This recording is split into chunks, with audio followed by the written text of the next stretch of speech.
Praise the Lord. Hallelujah hallelujah hallelujah. Hallelujah అందరు గట్టిగా హల్లెలూయా. నిద్ర వస్తున్న వాళ్ళు కూడా వస్తే గట్టిగా దేవుని స్తోత్రం చేస్తే బాగుంటుంది కదా. నిద్ర వస్తున్న వాళ్ళు వస్తారు ఎవరికి వచ్చిన పాటతో మనం వాక్య ధ్యానం గురించి సిద్ధపడదాం. అద్భుతమైనటువంటి సాక్ష్యాలు ఇంతసేపు మనము విన్నాం కదా. అది అనుభవించే వారికి తెలుస్తుంది. నరకం అంటే ఎట్లుంటుందో బహుశా ఇక్కడనే రుచి చూసినట్టున్నారు. నరకం అంటే ఎలా ఉంటుందో అక్కడ అంటాడు కదా, ధనవంతుడు నరకంలో కాల్చేవాడు, ఇక్కడ నేను వేదన పడుతూ ఉన్నాను అంటుంది. ఆ బాధ, ఆ కాల్చిపడేటటువంటిది బహుశా ఇక్కడ మనం అనుభవించాం. ఎందుకు ఇది కలుగజేస్తాడంటే మనమందరం కూడా ఆ సమయంలో దేవుడిని ఆశ్రయించాం, ఇతరుల కొరకు కూడా ప్రార్థన చేశాం. రేపటి దినంలో ఆ వేదన రాకుండా చేయటానికే దేవుడు ఇక్కడ ఈ వేదనను కలుగజేస్తాడు. అందుకే ఎప్పుడు జ్ఞాపకం చేస్తాను, మనం ఏదైనా పాపం చేస్తే ఆ పాపం శిక్ష ఇక్కడే అనుభవించాలి. ఏ తప్పిదం చేసినా ఇక్కడే అనుభవించాలి. ఇక్కడ దానికి శిక్ష అనుభవిస్తున్నాము అంటే అర్థం ఏంటంటే నిత్య నరకాగ్ని శిక్షను తప్పించుకుంటున్నాము అని అర్థం. ఇక్కడ మనకు శిక్ష రాకపోతే అన్నీ సాఫీగా సాగిపోతూ ఉన్నట్లయితే మనం నిత్య నరకాగ్నికి సమీపంగా ఉన్నాము అని అర్థం. మీరు పరిశుద్ధ గ్రంథంలో ఏ భక్తులనైనా చూసుకోండి, ఇక్కడ దేవుడు వారిని శిక్షించాడు. అందుకే యోబే స్పష్టంగా అంటాడు, దేవుడు గద్దించు నరుడు ధన్యుడు, ఆయన శిక్షను తృణీకరించకును అంటాడు. ఎందుకంటే మనకు తెలిసి మన ద్వారా తప్పిదాలు జరుగుతాయి, తెలియకుండా కూడా మన ద్వారా తప్పిదాలు జరుగుతాయి. సో జరిగిన ప్రతి తప్పుకు డెఫినెట్గా శిక్ష ఉండాలి. విన్నా బిడ్డ, డెఫినెట్గా శిక్ష ఉండాలి. అది శారీరకమైనటువంటిది కానీ, అది మానసికమైనది కానీ, అది ఆర్థికపరమైనది కానీ, ఏదైనా సరే అది దేవుడు మనకు పెడుతూ ఉన్నటువంటి శిక్ష. రెండవది పరీక్ష. ఒకటి శిక్ష కావచ్చు, రెండవది పరీక్ష కావచ్చు. పరీక్ష అంటే నువ్వు ఎవరిని ఆశ్రయిస్తావు? నీ డబ్బును ఆశ్రయిస్తావా? నీ జ్ఞానాన్ని ఆశ్రయిస్తావా? లేదా సజీవుడైనటువంటి దేవుణ్ణి ఆశ్రయిస్తావా అని ఆయన పరీక్ష పెడుతుంటాడు. సో మనము ఆయన పరీక్షల్లో నెగ్గాము, ఆయన జీవకిరీటంలోకి మనము చాలా సమీపంగా వచ్చి ఉన్నామనే విషయాన్ని జ్ఞాపకం చేసుకుంటూ 409వ పాట పాడుతూ మనం వాక్య ధ్యానం కొరకు మనం సిద్ధపరుచుకుందాం. 2:30 అయింది, 12:30కి అన్నాడు మరి బ్రదరు. తర్వాత 12:30కి ప్రేయర్ స్టార్ట్ అయిపోతున్నాం. 1:30కి మెసేజ్ అన్నాడు. 1 అవర్ మనం కాస్త బ్యాక్లో ఉన్నాం. వచ్చిన వారు నా వెనకాల పాడండి. పొద్దు చేరి నీ ఎదుట నిల్చున్నప్పుడు రక్షకా, ఒక ఆత్మనైనా తేకా సిగ్గుపడిపోదునా, ఒక ఆత్మనైనా నేను రక్షింపక యేసువా, వట్టి చేతులతో నేను దర్శించుట తగునా, ఆత్మలందు వాంఛలేక సోమరులై కాలమున్ వ్యర్థపరచువారానాడు చింతతోడ నిల్తురు, ఒక ఆత్మనైనా నేను రక్షింపక యేసువా, వట్టి చేతులతో నిన్ను దర్శించుట తగునా, యేసువా నా స్వరక్షణ నిశ్చయంబు అయినదే, ఆయన ఫలితంబు చూడా కష్టపడనైతిని, ఒక ఆత్మనైనా నేను రక్షింపక యేసువా, వట్టి చేతులతో నిన్ను దర్శించుట తగునా. కాలమెల్ల గడిచిపోయన్ మోసపోతి నేనయ్యో. గడిచినాటి కాలమైతే ఏడ్చినను రాదది. ఒక ఆత్మనైనా నేను రక్షింపక యేసువా. వట్టి చేతులతో నిన్ను దర్శించుట తగునా. భక్తులార ధైర్యం తోడా లేచి ప్రకాశించుడి. ఆత్మలలో యేసు యొద్ద చేరునాట్లు చేయుడి. ఒక ఆత్మనైనా నేను రక్షింపక యేసువా. వట్టి చేతులతో నిన్ను దర్శించుట తగునా. హల్లెలూయా, హల్లెలూయా. సో ఈ సందర్భంలో మనము వాక్య ధ్యాన విషయంలోనికి మనం ప్రవేశిస్తాం. యేసుక్రీస్తు ప్రభు వారిని నమ్మిన మనం అందరము కూడా యేసుక్రీస్తు ఈ లోకానికి ఎందుకు వచ్చాడు, ఏం చేయటానికి వచ్చాడు, ఇవ్వలేదు. ఏం చేయటానికి యేసుక్రీస్తు ఈ లోకానికి వచ్చాడు? చాలా ఉన్నాయి. నెక్స్ట్,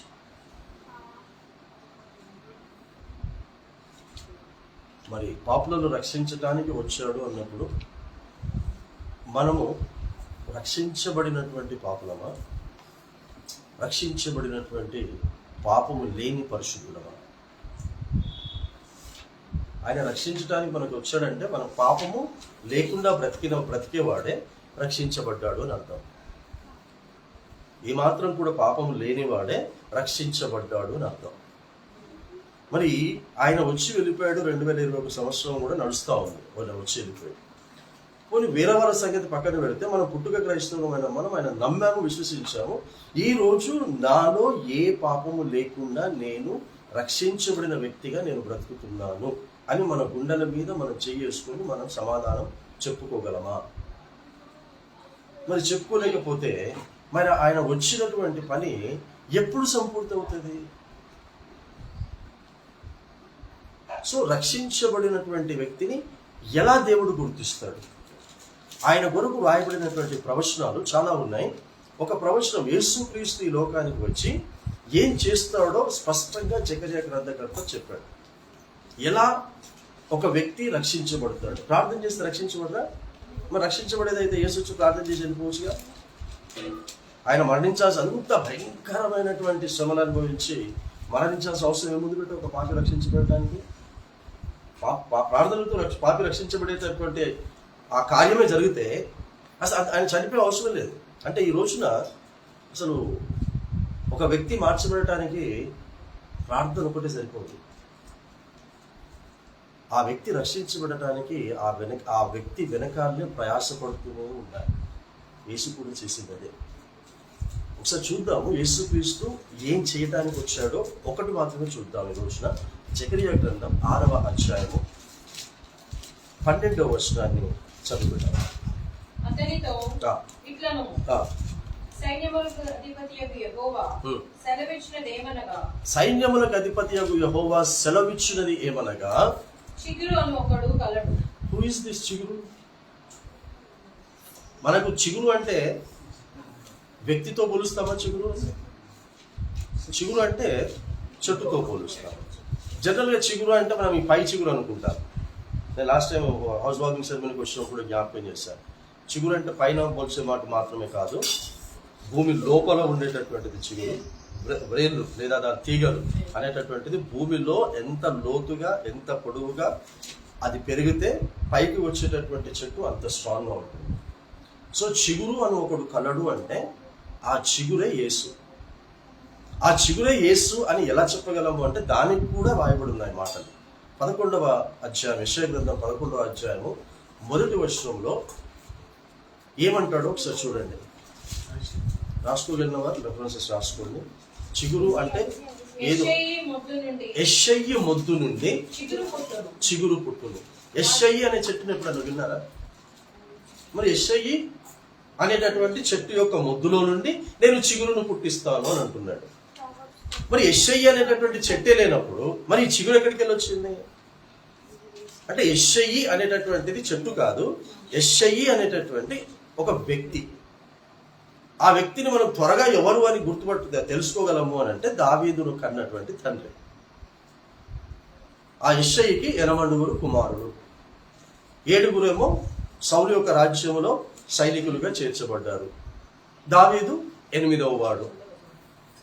అంటే యెషయి మొద్దు నుండి నేను చిగురును పుట్టిస్తాను అంటే యెషయి కుమారులలో నుండి ఒక కుమారునిలో నుండి నేను ఈ చిగురు అన్న యేసును తీసుకొని వస్తాను అని అర్థం.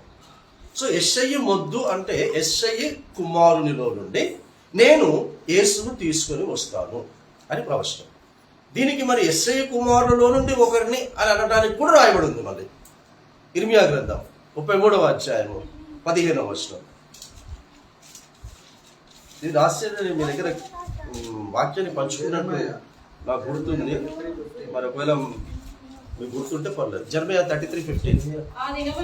ఆ దినములలో ఆ కాలమందే నేను దావీదునకు నీతి చిగురును మొలిపిస్తాను. టాలీ ఏందా బేట? జకరియా గ్రంథకర్త చిగురు అని ఒకడు కలడు అంటే ఆ ఒకడు ఎవరో యెషయి కుమారుడైనటువంటి దావీదులో నుండి నీతి గల చిగురును నేను మొలిపిస్తాను అని అన్నాడు. ఉత్త చిగురు కాదు, ఆ చిగురుకు పేరు పెట్టాడు నీతి గల చిగురు. ఆ నీతి గల వాడే యేసుక్రీస్తు ప్రభు అని చెప్పడానికి యేసే స్వయంగా అన్నాడు, ఒక్కడును నీతిమంతుడు లేడు, అందరూ పాపము చేసి దేవుడు అనుగ్రహించి మహిమను పొందలేకపోతున్నారు అని అన్నాడు. అని అంటే నేనొక్కడినే నీతిమంతుడని ధైర్యంగా యేసు చెప్పాడు. దావీదునకు మొలిపించబడినటువంటి ఆ నీతి చిగురుని నేనే అని ఆయన స్పష్టంగా చెప్పాడు. సో నీతి గల యేసు అనే చిగురు ఏం చేస్తాడు? ఇప్పుడు చదువుతాడు జకరియా గ్రంథం. ఏం చేస్తాడు? అతడు చదువు చిగురు అని ఒకడు కలడు, అతడు తన స్థలములో నుండి అతడు చిగురుస్తాడు. చిగురించబడిన తర్వాత ఏమవుతాడు? ఏం చేస్తాడు? అతడు యెహోవా ఆలయమును కట్టును. అతడే యెహోవా ఆలయమును అతడు యెహోవా ఆలయమును కట్టును. అతడే అంటే అతడు కాకుండా వేరే ఎవరు కూడా యెహోవా ఆలయమును కట్టరు. మరి యెహోవా ఆలయమును మనము నమ్మిన మన యేసుక్రీస్తు ప్రభు ఎప్పుడు ఎక్కడ కట్టిపోయాడు? ఉందా చరిత్రలో ఎక్కడైనా? మనం నమ్మేది బైబిలే కదా. ఈ బైబిల్లో యేసుక్రీస్తు ప్రభుల వారు ఈ ప్రవచనం నెరవేర్పు చేసిపోయాడు అని ఎక్కడైనా ఉందా? యెహోవా ఆలయంలో కట్టాడా? యేసు యెహోవా ఆలయంలో కట్టాడా? జెరూసలేంలో కానీ లేకపోతే ఏదైనా ప్రాంతంలో కానీ ఆయన చనిపోయి లేస్తే అంటే ఆయనే కట్టబడ్డాడు సంగతి చెప్తున్నాను. ఆయన కడతాడు అది. సో యెహోవా యొక్క ఆలయమును యేసు అనేవాడు కడతాడు అంటే నీవు నేను దేవుని యొక్క ఆలయముగా కట్టబడ్డామా? Have we built the temple of God. దేవుని స్తోత్రం. దేవుని యొక్క ఆలయముగా మనం కట్టబడ్డామా? దేవుని యొక్క ఆలయముగా కట్టబడితే ఆలయములో ఏమేమి చేస్తారో, ఆలయం ఎంత పరిశుద్ధంగా ఉంటుందో అలాగే మనము కూడా ఉండాలి. నాకు తెలిసి ఎంత తాగుబోతైనా చర్చ్లో కూర్చొని తాగడం అనుకుంటాను నేను.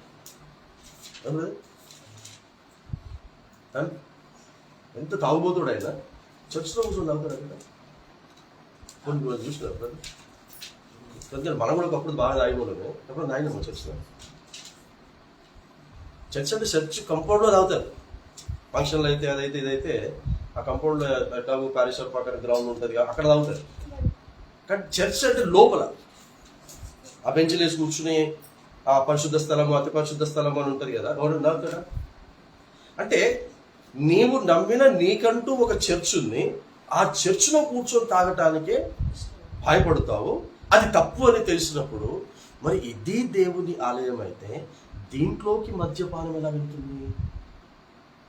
దీనితో ఎలా తాగుతున్నారు? దీనితో ఎలా మోసకరమైనటువంటి జీవితాన్ని చేస్తూ ఉన్నారు? కాబట్టి ఈ లెంట్ అండ్ డేస్ వస్తూనే ఉంటాయి, పోతూ ఉంటాయి, గుడ్ ఫ్రైడే వస్తూనే ఉంటాయి, ఈస్టర్లు వస్తూనే ఉంటాయి. కొన్ని పాటలు అయితే గుడ్ ఫ్రైడే సందర్భంగానే లెంట్ అండ్ డేస్లోనే పాడతారు, మిగతాప్పుడు పాడనే పాడాలి, ఎప్పుడు కూడా పాడాలి. కొన్ని పాటలు చచ్చిపోయిన వారి కొరకు మాత్రమే పాడతారు. పరదేశులము ప్రియులారా మన పురమిదిగాదెప్పుడు నిజముగా పురమిదిగా, ఇది రోజు పాడుకోవాలి. రోజు పొద్దున్న లేవగా నీ పాట పాడుకోవాలి. ఆ పాటతో నిన్ను నువ్వు ఏం చేసుకోవాలి బేట? నా పురం ఇది కాదు, నేను ఈ దేశానికి ఈ లోకానికి పరదేశిగా వచ్చాను, నాకంటూ ఒక లోకం ఉంది, అది పరదేశు పరలోకం. అక్కడి వాడిగా నేను ఒక రోజున నేను అక్కడికే వెళ్ళాలి. కొంతకాలం ఇక్కడ పోయి ఉండిరా కొడక ఉండిరా బిడ్డ అని నా దేవుడి ఇక్కడికి పంపించాడు. ఆ తర్వాత మళ్ళీ మనం అక్కడికి వెళ్ళిపోవాలి. బ్రదర్ రోడ్డు అమెరికాకు ఇక్కడ పోయాడు, అక్కడే ఉన్నాడా బేట? మళ్ళీ వచ్చాడా? ఏం బేట? వెళ్ళొచ్చు. అట్లాగే ఇక్కడ నుంచి మళ్ళీ అక్కడికే పోరు. అక్కడికి పోకుండా ఇంకో దగ్గరికి పోతానంటే పోరు. దానికి దేవుడు ఏమన్నాడు? ఏం బలవంతంగా నిన్ను నా దగ్గరికి రాగా చేయడైనా. సో ఈరోజు మనం ధ్యానించేటటువంటి అంశం ఏంటంటే, యేసుక్రీస్తును నమ్ముకున్న ప్రతి వ్యక్తి కూడా పరిశుద్ధమైనటువంటి ఆలయముగా కడతాడు అని చెప్పాడు. అలా పరిశుద్ధమైన ఆలయముగా కట్టబడితే ఆ కట్టబడిన ఆ వ్యక్తిలో పాపం అనేది దరిదాపుల్లోని కూడా రావద్దు. అది స్వయంగా యేసు ఒక వ్యక్తిని స్వస్థపరిచిన తర్వాత, ఆ వ్యక్తి స్వస్థపరచబడిన తర్వాత రెగ్యులర్గా చర్చికి వెళ్తున్నాడు. స్వస్థపరచబడక ముందు 18 సంవత్సరాల నుంచి కోనేటి నీటి దగ్గర అక్కడ పడి ఉన్నాడు ఆ వ్యక్తి. ఎవడైనా తనకు సహాయం చేసి ఆ దూత వచ్చి నీటిని కదిలింపజేస్తున్నప్పుడు అందులో దింపుతారేమోనని 18 ఇయర్స్ నుంచి వెయిట్ చేస్తున్నాడు. 38 ఇయర్స్ నుంచి వెయిట్ చేస్తున్నాడు. 38 సంవత్సరాల నుంచి అక్కడ ఉన్నాడు. 38 సంవత్సరాలు అంటే ఇట్స్ నాట్ ఎ జోక్. అటు ఇంటికి పోలేడు, అక్కడ కాలకృత్యాలు ఎలా చేసుకున్నాడో తెలియదు, ఎట్లా ఉన్నాడో తెలియదు, ఏం తెలియదు. ఏది ఏమైనప్పటికీ స్వయంగా అతని కొరకు మాత్రమే యేసు వచ్చాడు. అతనితో మాట్లాడిన సంభాషణ ఇప్పుడు మనకు కాదు, కానీ అక్కడి నుండి ఆ స్వస్థపరచబడినటువంటి వ్యక్తి ఇంటికి వెళ్ళి రెగ్యులర్గా చర్చికి వెళ్తున్నాడు. ఈ విషయం ఆ నోట ఈ నోట యేసు తెలుసుకున్నాడు. తెలుసుకొని మళ్ళీ అదే వ్యక్తి కొరకు దేవుని యొక్క ఆలయంలో అతనితో మాట్లాడటానికి వెళ్ళాడు. అతనితో మాట్లాడడానికి వెళ్ళి అతనికి ఏం చెప్పి వెళ్ళాడో తెలుసా యేసు? ఏం చెప్పాడు? నీకు మరి ఎక్కువ కీడు కలగకుండానట్లు పాపము చెయ్యకుండా వెళ్ళి బ్రతుకు అన్నాడు. ఈ మాట ఫస్టే చెప్పొచ్చుగా, కదా. స్వస్థపరచబడినప్పుడే అతడు తన పడకనెత్తుకొని వెళ్ళిపోమన్నాడు, అలాగే వెళ్ళిపోయాడు. అలా పోతుంటే ఆవు బేట అని చెప్పి ఈ మాట అప్పుడే చెప్పొచ్చుగా, చెప్పలేదు. దేవుని యొక్క ఆలయములో అతనిని కనుక్కొని అన్నాడు. చదువుడు ఒకసారి యోహాను సువార్త 5వ అధ్యాయం. అంటే దేవుడు ఆలయమును కట్టడము అని అంటే పాపము లేకుండా బ్రతకటము అని చెప్పడానికి ఈ రెఫరెన్స్ మీకు చూపిస్తున్నాను. యోహాను సువార్త అంటే ఈ రోజున ఆలయానికి వెళుతున్న ప్రతి క్రైస్తవునితో ఈ మాట చెప్తున్నాడు. ఆయన నమ్మిన ప్రతి ఒక్కరికి ఈ మాట వర్తిస్తుంది. చదవ బిడ్డ, తీసావా? యోహాను సువార్త 5వ అధ్యాయము 14వ వచనం.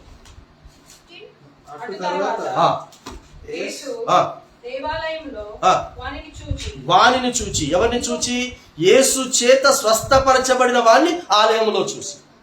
మరి ఈ రోజులో కూడా ఈ లెంటెన్ డేస్ లో ఆలయంలో వెళ్తున్న వారందరినీ కూడా, ఉపవాసాలు ఉంటున్నటువంటి వారిని కూడా, ఇక్కడ గుడ్ ఫ్రైడేని ఆచరించడానికి సిద్ధపడుతున్న వారిని కూడా చూసి, ఈస్టర్ కొరకు సిద్ధపడుతున్న వారందరినీ కూడా యేసు అన్నాడు, గుడ్ ఫ్రైడే కొరకు కాదురా సిద్ధపడాల్సింది, మీరు ఈస్టర్ కొరకు కాదురా సిద్ధపడాల్సింది, నన్ను మధ్యాకాశములో కలుసుకొని పెళ్లి చేసుకోవడానికి మీరు సిద్ధపడండి. అలా సిద్ధపడటానికి పాపము లేకుండా మిమ్మల్ని మీరు సిద్ధపరచుకోండి. చదువు, అతన్ని కనుగొని ఇదిగో స్వస్థత నొందితివి, ఎక్కువ కీడు కలగకుండునట్లు ఇకను పాపము చేయకుమని. చాలు బెట, దేవుని స్తోత్రం. సో ప్రతి క్రైస్తవ విశ్వాసకి అని మాత్రమే ఈరోజు ధ్యానిస్తాం. నువ్వు క్రైస్తవ విశ్వాసమే కదా బెట, అంటే క్రైస్తవ విశ్వాసం కదా, నేను క్రైస్తవ విశ్వాసం అంటే నాతో ప్రతిరోజు నువ్వు ఏం చెప్పాలి, నీతో నేను ప్రతిరోజు ఏం చెప్పాలి, బేట పాపము చేయకుండా నిన్ను నువ్వు జాగ్రత్త పడు అని చెబితే పాపం చేస్తున్నట్టు కాదు.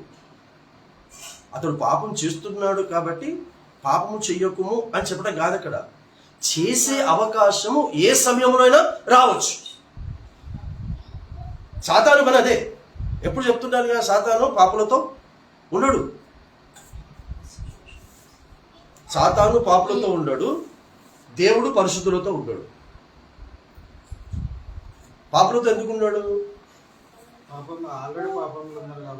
అవసరం లేదు.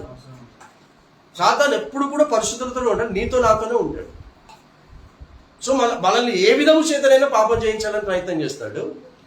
మనం పాపం చేయకుండా మనల్ని మనమే జాగ్రత్త పడాలి. మళ్ళీ దేవునికి అప్పగించొద్దు. ప్రభువా నేను పాపం చేయకుండా ఉండేటట్టు నాకు శక్తిని ప్రభు ప్రార్థన చేయొద్దు. ఆల్రెడీ ఆ శక్తిని, వాక్శక్తి నువ్వు పొందుకున్నావు. ఈ వాక్శక్తి ద్వారా ఆ పాప రోగ నిరోధక శక్తిని నీలో నీవే పెంపొందింప చేసుకోవాలి. కాబట్టి దేవుని యొక్క ఆలయముగా కట్టడానికి యేసు వచ్చి ఆ పాపము లేనివాడే దేవుని యొక్క ఆలయము. ఈ ప్రాఫెసీ నీ జీవితంలో నెరవేర్పులోకి వచ్చిందా?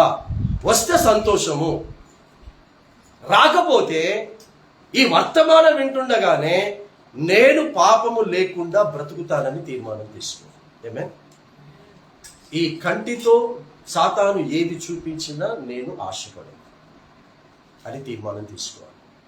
ఎందుకంటే పరలోకములో ఉన్న తండ్రి వలన కలగనటువంటివి 3 ఉన్నాయని చెప్పాడు. ఇదే యోహాన్ గారు రాశారు. ఏమన్నాడు? నేత్రాశ, శరీరాశ, జీవపు డంబము. ఆదాము మొదలుకొని ఈ రోజు వరకు, రేపు కూడా యేసు రాకడ ఆలస్యమైతే ఈ 3 ప్రయోగాలు తప్పకుండా సాతాను చేస్తాడు. అందుకే ఆజ్ఞల్లో ఎక్కువ ఆజ్ఞలు ఏమున్నాయి? 10 ఆజ్ఞల్లో ఆశపడొద్దు, ఆశపడొద్దు, ఆశపడొద్దు. కానీ ప్రతి క్రైస్తవ విశ్వాసి ఆశపడతాడా? ఆశపడా. డెఫినెట్గా వాడు ఎంత నీతిమంతుడైనా సరే. పిల్లలు వయసుకు వస్తున్నారమ్మా, పెళ్ళిళ్ళు అవ్వట్లేదు అనుకుందాం. ఏం చేస్తాడు? మా పిల్లల పెళ్ళిళ్ళు అవ్వట్లేదని దేవుని దగ్గర మాత్రం ప్రార్థన చేస్తాడా? ఇంకొక ఆలోచన కూడా వస్తుందా? అందరి చెప్పడం తక్కువ పక్కన అందరి పెళ్ళిళ్ళు అయిపోతున్నాయి, నా బిడ్డ పెళ్ళి అవటం లేదు. అందరికీ ఉద్యోగాలు వస్తున్నాయి, నా పిల్లలకు ఉద్యోగాలు వస్తున్నాయి. అంటే ఒకరికి కలుగుతుంది, ఒకరిది చూసి నీకు లేని దాని గురించి ఆలోచన చేస్తున్నావు అంటే అర్థం ఏంటి? ఆశపడుతున్నావు అన్నట్టేగా బిడ్డ. మరి అది పాపం కాదా? మరి నువ్వు దేవుని యొక్క ఆలయంగా కట్టబడ్డావని, నువ్వు రక్షించబడ్డావని ఎలా చెప్పుకుంటున్నావు? అందుకే పౌలు అడుగుజాడల్లో నడవాలి. పౌలు అడుగుజాడల్లో నడవాలి. యేసు అడుగుజాడల్లో నడవాలని నేను చెప్పట్లేదు. ఎందుకంటే నడవండి అంటే చాలా మంది అంటారంటే ఆయన అంటే దేవుని కుమారుడు అంటారు. మరి పౌలు నీలాగా నాలాగా పుట్టినవాడే, నీలాగా నాలాగా పాపం చేసిన వాడే, నీలాగా నాలాగా పాపమును ఒప్పుకొని విడిచిపెట్టి సమస్తమును పెంటతో సమానముగా ఎంచుకున్నాడు. పెంట అంటే అర్థం ఏంటి బిడ్డ? ఎవ్వరూ ఇష్టపడనటువంటి. ఆయన చేతులు ₹1 చేతిలో పెడితే ఆ ₹1 చూసి ఏమనుకున్నానంటే ఇది పెంట, వాసన కూడా చూడలేదు. అలాంటి పౌలు అడుగుజాడల్లో నడిస్తేనే నీవు నేను దేవుని ఆలయముగా అతని ద్వారా మాత్రమే కట్టబడినట్టు. లేకపోతే క్రైస్తవుల కుటుంబముగా మాత్రమే మిగిలిపోతాం. దానివల్ల వచ్చే ప్రయోజనము నిష్ప్రయోజనం.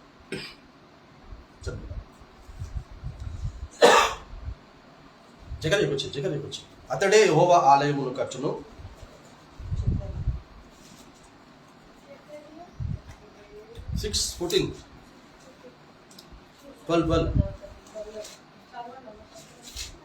అతనితో ఇట్లాను సైన్యములకు అధిపతి యెహోవా సెలవిచ్చినదేమనగా, చిగురు అని ఒకడు కలడు, అతడు తన స్థలములో నుండి చిగుర్చును, అతడు యెహోవా ఆలయం కట్టును, అతడే యెహోవా ఆలయం కట్టును, అతడు ఘనత చాలు. వహించుకొని అతడే యెహోవా ఆలయమును కట్టుని ఈరోజు మనం పరీక్ష చేసుకున్నాం.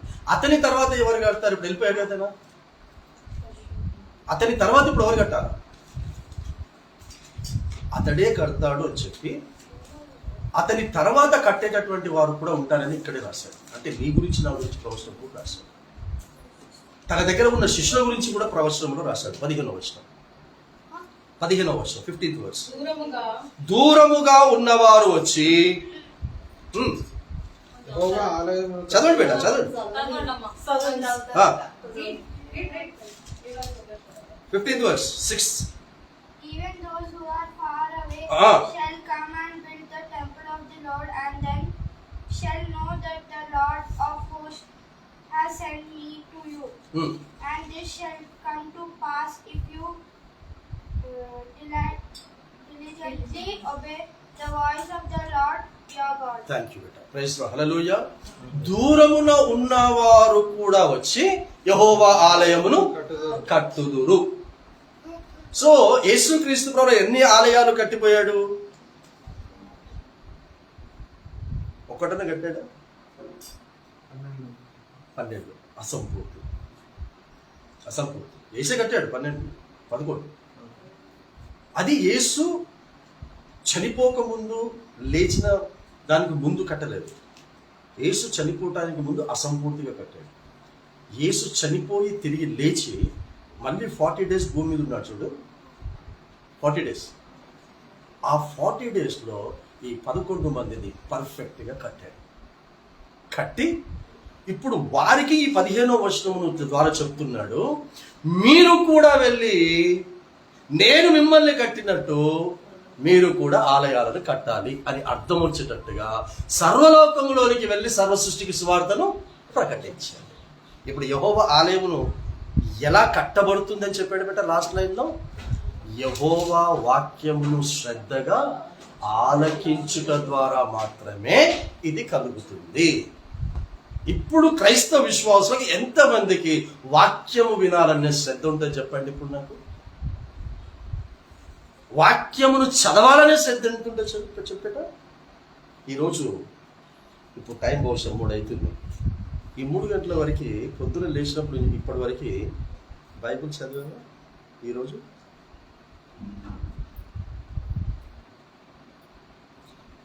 మనము ఈ పరిశుద్ధ గ్రంథాన్నే మనము తెరిచి చదవకపోతే మనం ఏం క్రైస్తవం? మమ్మీతో మాట్లాడేవా? లేచి డాడీతో మాట్లాడావా? మరి నిన్ను తల్లి గర్భంలో తయారు చేసినటువంటి హెవెన్లీ డాడీతో మాట్లాడవా? హెవెన్లీ డాడీతో మాట్లాడిపించుకుంటావా? వాక్యం నువ్వు చదువుతున్నావు అని అంటే నీ డాడీ నీతో మాట్లాడుతున్నాడు అంటే. డాడీ నీతో మాట్లాడుతున్నాడు, నిన్ను పలకరిస్తున్నాడు, నీకు ఎలా బ్రతకాలో చెప్తున్నాడు, ఎలా బ్రతకకూడదో చెప్తున్నాడు. వాక్యము చదవని వారందరూ కూడా కొన్ని మాటలు నాకు ఖచ్చితంగా ఉంటాయి, భ్రష్టులైన క్రైస్తవులు. ఈ పరిశుద్ధ గ్రంథాన్ని అసలు చాలామంది తెరవరు. ఈ లెంటన్ డేస్లో ఒక జరిగినటువంటి సంఘటన ఒక పాస్టర్ చెప్తాను. అయ్యగారు వచ్చాడంటే లెంటన్ డేస్లో మీటింగ్స్ పెడతారు కదా కొన్ని చర్చెస్. ఆ మీటింగ్స్కి వచ్చాడు, వచ్చేసి వాక్యం చెప్పేశాడు, వెళ్ళిపోయాడు. ఆ తర్వాత ఆ ఇంటి యజమాని తన అద్దాలు పోగొట్టుకున్నాడు. గ్లాసెస్ పోగొట్టుకున్నాడు. అంతా వెతికాడు, ఎక్కడ దొరకకపోతే మళ్ళీ కొత్త అద్దాలు చెప్పించుకున్నాడు. ఆ తర్వాత మళ్ళీ నెక్స్ట్ ఇయర్ లెంటన్ డేస్ వచ్చాయి. నెక్స్ట్ ఇయర్ లెంటన్ డేస్ వచ్చినప్పుడు మళ్ళీ అదే పాస్టర్ వచ్చాడు. ఆ పాస్టర్ వచ్చినప్పుడు మళ్ళీ వాక్యం పాటలు పాడుతూ మరి వాక్యం చదువుదాం, వాక్యం చెప్పేటప్పుడు ఆ బైబిల్ తెరిస్తే ఆ బైబిల్లో ఈయన అద్దాలు ఉన్నాయి.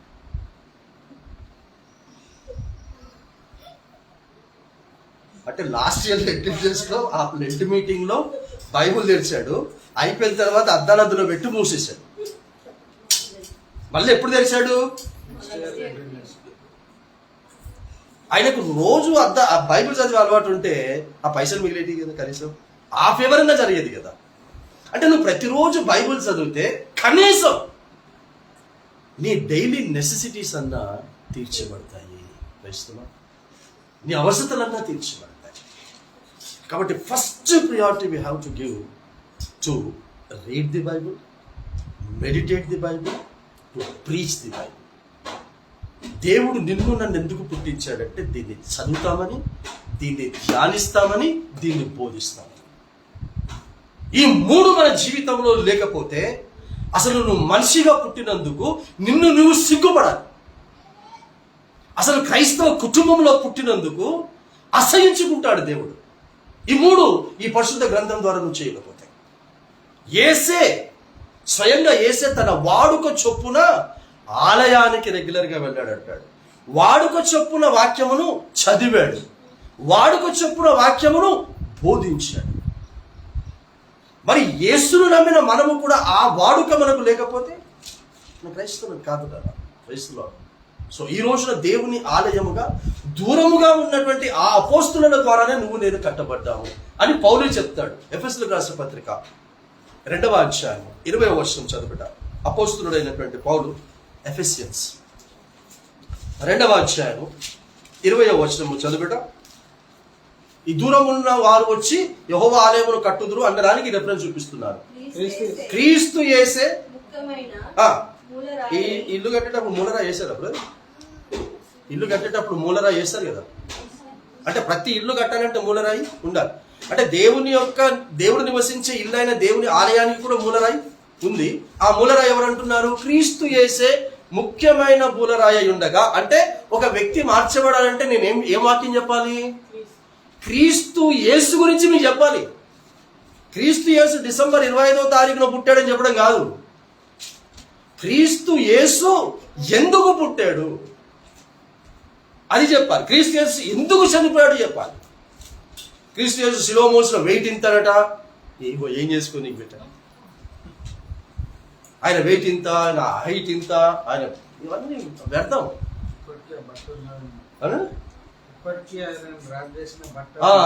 బట్ట ఉంది, ఏం చేసుకుంటావు ఆ బట్ట? ఆమె సజీవుడిగా ఉన్నప్పుడు ఆయన వస్త్రపు చెంగును ముట్టి రక్తస్రావంగా వెళ్ళినటువంటి స్త్రీ స్వస్థపరచబడింది. మరి ఆ బట్ట ర్యాప్ చేసుకున్న బట్ట ఉంటే మరి ఎంతమందికి స్వస్థత కలగాలి? దేంట్లో ఏమీ కూడా లేదు, ఏ శక్తి లేదు, దీంట్లో మాత్రమే చదువుబెట్ట. క్రీస్తు యేసే ముఖ్యమైన మూలరాయి ఉండగా అపోస్తలులను ప్రవక్తలను వేసిన పునాది మీద మీరు కట్టబడి ఉన్నారు. Praise the lord. సో దూరముగా ఉన్నటువంటి ఆయన శిష్యులు ఎవరి గురించి చెప్పారు? క్రీస్తు యేసు గురించి సువార్త చెప్పి అన్యులను మాత్రమే కాకుండా యూదులను, ఇశ్రాయేలును కూడా యెహోవా ఆలయముగా కట్టేటటువంటి ప్రయాసము చేశారు. దేవుని స్తోత్రం. మరి వాళ్ళు వెళ్ళిపోయారు. వాళ్ళకు ఎన్ని కట్టాలో వాళ్ళు కట్టారు. పౌలు కూడా కట్టాడు. ఈ పౌలే ఏమంటాడు ఈ ఆలయం గురించి రాస్తూ? మీరు దేవుని ఆలయం ఉన్నారు అన్నాడు. లేదా? చదవండి ఒకసారి. Corinthians 1 Corinthians 3rd chapter 16th verse. అమ్మ తీసిన వాళ్ళు చదవండి English. 1 Corinthians 3rd chapter 16th verse. మీరు దేవుని ఆలయమై ఉన్నారని. మీరు అంటే ఎవరు? Each and every individual, those who believe Jesus Christ. Yesu క్రీస్తును నమ్ముకున్న ప్రతి ఒక్కరికి చెప్తున్నాడు ఈ మాట. మీరు దేవుని ఆలయమై ఉన్నారనియు దేవుని ఆత్మ మీలో నివసించుచు ఉన్నాడని మీరెరుగరా? ఖచ్చితంగా ఇలా చెప్తున్నాడు. ఇలా చెప్తున్నాడు ఖచ్చితంగా. మీలో ఎవడైనా దేవుని ఆలయమును పాడు చేసిన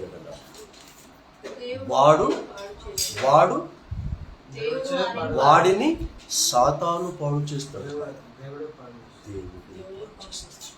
ఇక ఎవడు బాగు చేస్తాడు చెప్పండి? దేవుడు నివసించే ఆలయమై ఉన్న ఈ దేహమును తినకూడని వాటిని తింటూ, తాగకూడని వాటిని తాగుతూ, ఆలోచన చేయకూడని వాటిని ఆలోచన చేస్తూ, చూడకూడని వాటిని చూస్తూ, వినకూడని వాటిని వింటూ, వెళ్ళకూడని చోటుకు ఈ ఆలయాన్ని పంపిస్తూ వెళుతూ ఉంటే ఆ వ్యక్తిని దేవుడు పాడు చేస్తాడు. అప్పుడు ఏ దేవుని దగ్గరికి వెళ్తాం? ఎవరి దగ్గరికి వెళ్తాం? ఈరోజు దేవుడు స్పష్టంగా సూటిగా మాట్లాడుతున్నాడు. ఇలా నేను మాట్లాడతాను గనుకనే చాలా మందికి నేను నచ్చను. తెలుస్తున్నావు, నేను మాట్లాడుతున్న మాటలు నా మాటలు కాదు, ఇది పౌలు ద్వారా దేవుడు చెప్తున్నాడు. నీ జీవితాన్ని నువ్వు బాగు చేసుకోకుండా ఇంకా నువ్వు చెడగొట్టుకుంటే దేవుడు నీ జీవితాన్ని, నీ కుటుంబ జీవితాన్ని చెడగొడతాడు అని అలా బైబిల్లో రాయబడి ఉన్నప్పుడు నేను అలాగే చెప్పాలా, చెప్పొద్దా? చెప్పండి. నీకు దేవుడు అది అధికారం ఇస్తే, నీకు స్వార్థ చెప్పాలి అని దేవుడు నీకు ఆ బాధ్యత పెట్టాడు కనుక నీవు కూడా ఇలాగే చెప్పాలి. అలా చెబుతున్నప్పుడు వినేవాడు ఏం చేయాలి? శ్రద్ధగా విని భయము వణుకు పుట్టి, దేని ద్వారానైతే, ఏ పాపము ద్వారానైతే తన జీవితము పాడు చేసుకుంటున్నాడో, ఈ పరిశుద్ధ ఆలయాన్ని అపరిశుద్ధ అవుతుందని తెలుసుకున్నాడో, వెంటనే ఆ చేస్తున్న పాపాన్ని మానేయాలి, విడిచిపెట్టాలి, అవసరమైతే కాల్చి పూర్తి చేసేయాలి.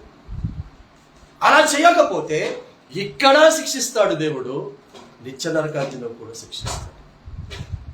అన్నీ ఉంటాయమ్మా, చెప్తున్నాను కదా.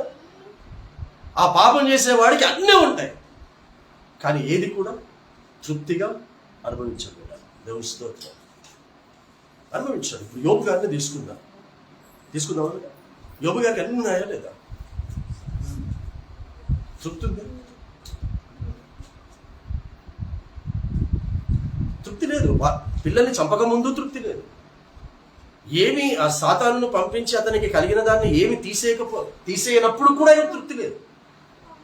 ఆయనకు తృప్తి ఉంటే ప్రతిరోజు అరుణోదయమున లేచి పిల్లలు ఎక్కడ పాపము చేసినో అని ఎందుకమ్మా పశువులను ఫలిస్తాడు అంటే అతనిలో ఏముంది? పిల్లల గురించి తృప్తి లేదు.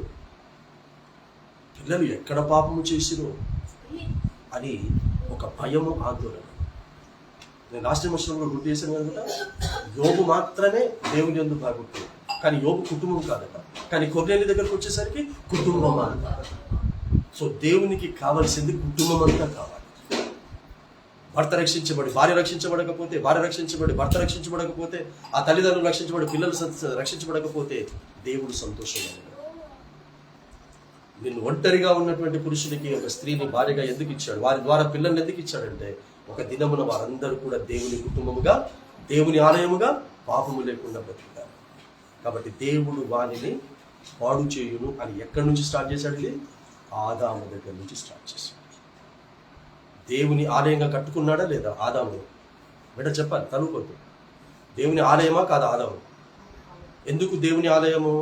అతనిలో దేవుని యొక్క ఆత్మను నివసింపచేశాడు. అలా చేశాడు అని ఇప్పుడు పౌలు చెప్తున్నాడు. దాన్ని ఏం చేశాడు? ఆ దేహమును తినకూడదు అన్న దాన్ని తిని పాడు చేశాడు. పాడు చేసినందుకు దేవుడు ఆదామును పాడు చేశాడా చేయలేదా? చేశాడు. వేస్తున్నా అవ్వను పాడు చేశాడా? పాడు చేయలేదా? చేశాడు. కయ్యను పాడు చేశాడా? పాడు చేయలేదా? హేబెల్ ఎందుకు పాడు చేయలేదు?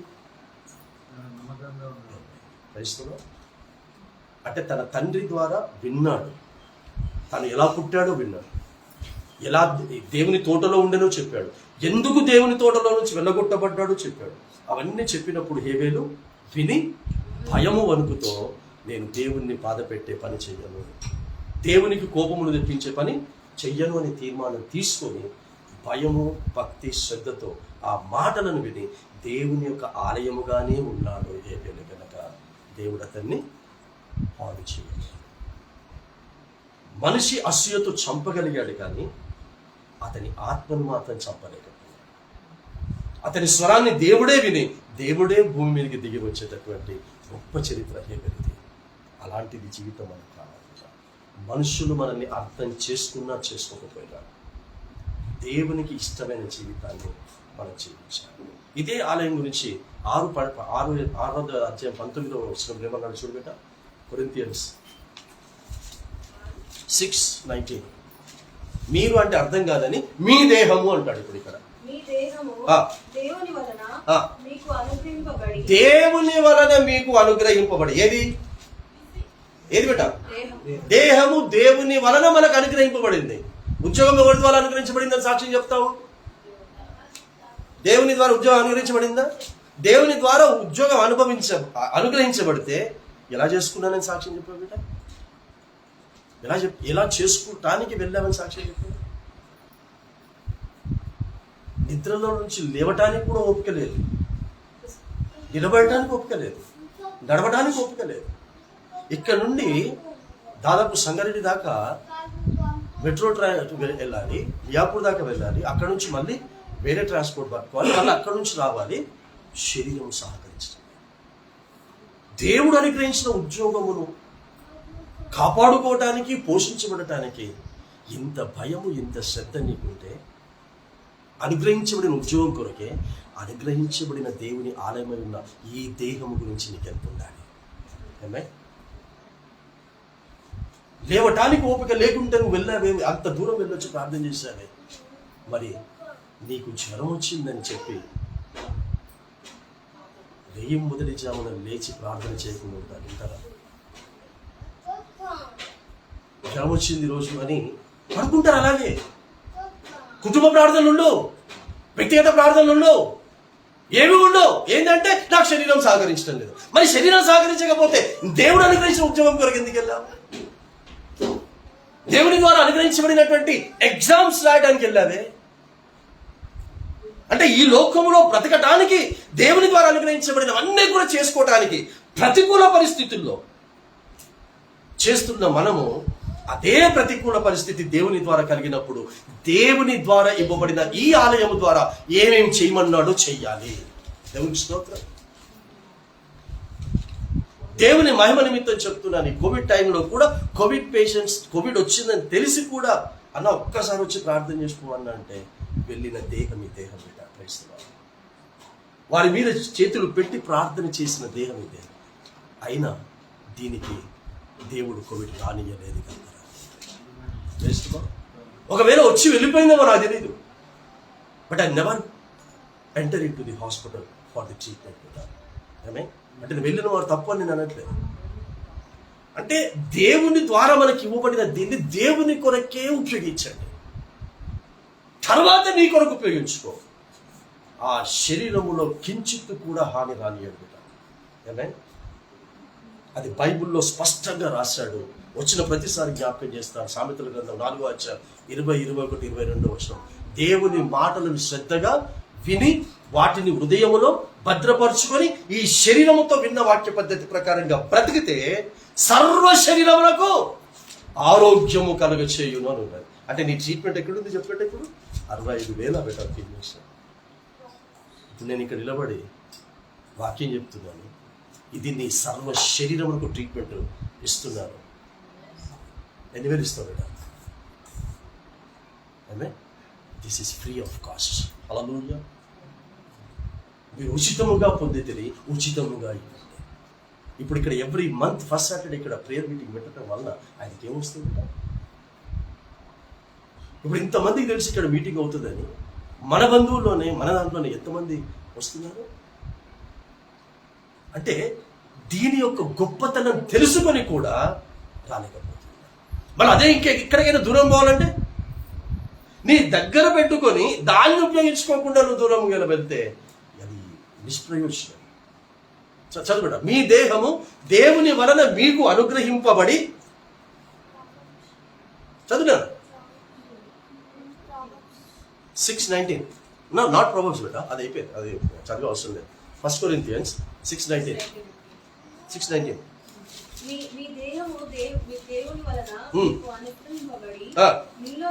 మీలోనున్న పరిశుద్ధ ఆమెన ఆత్మకు ఆలయమై ఉన్నదని మీరెరుగరా?